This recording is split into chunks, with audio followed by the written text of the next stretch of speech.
What does the 1972 hit movie Poseidon Adventure have to do with the history of rock? We'll find out in a minute. We've seen thus far in our rockumentary about the foundations of rock music that rock was built on the sand. They were depending on themselves to find the answers to society's ills, to find what would fill their soul's cravings, and they came up short. They were wondering, what is it all about? There were two logical choices they could make. One we've already dealt with. They could say, we're alone in the universe. And if we're going to continue to be optimistic, okay, but we're alone and there isn't that much hope. The second choice was this, to admit that they had failed because they had been focused on themselves, that we ourselves are going to get ourselves back to the garden, that we can do it, that we can show that older generation how wrong they are and change the world. We found out how hard it is to change the world. If we're going to admit that we can't find the answers, then that means that maybe we'd have to ask God for the answers.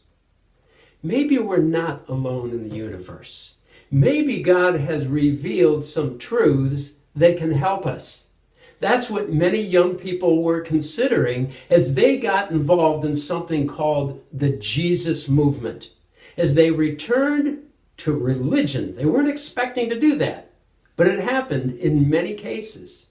Here's where Poseidon Adventure comes in.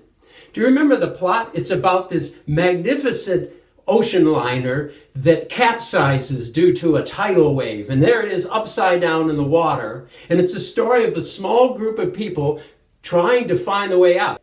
Various people propose ways to survive this disaster. The bursar says, stay here in the ballroom. That symbolically meant money will solve the problem. That didn't work. They died. And those who go with the doctor representing science, they perish. But who's leading that group that we're following? It's a priest, but he's something of a rebel priest, upset with established religion. And we kind of can relate to that. Wait a minute. Why were they trying to get to their propeller room anyhow? This group had information that no other group of people on the ship had. And that is that the only place that rescuers could weld through the bottom of the ship was in the propeller room. The hull of the ship was a foot of steel.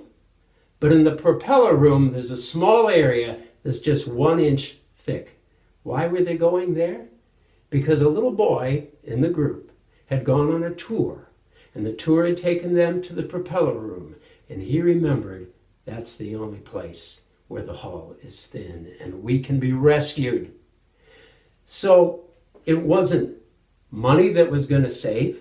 It wasn't science that was going to save them. It wasn't even religion that was going to save them.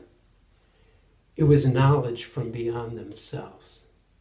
And what happened in the Jesus movement of the late 60s and into the 70s was that people were recognizing maybe we need to listen to a voice from outside.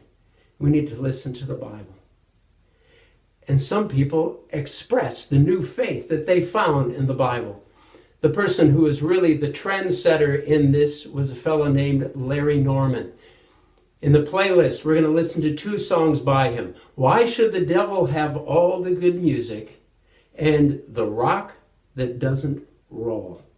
The rock is Jesus. He's referring to a story that Jesus told, that you can build your life on sand, and when a storm comes, it's going to knock it down.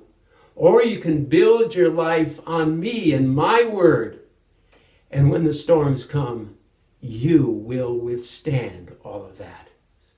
Maybe back then, in that time in the early 70s, you bought into the Jesus movement and said, yeah, I'm going that way.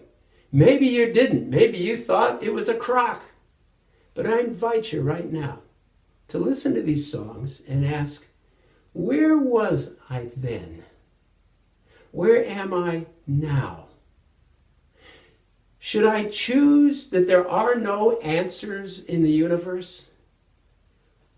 Or does Jesus have something to offer?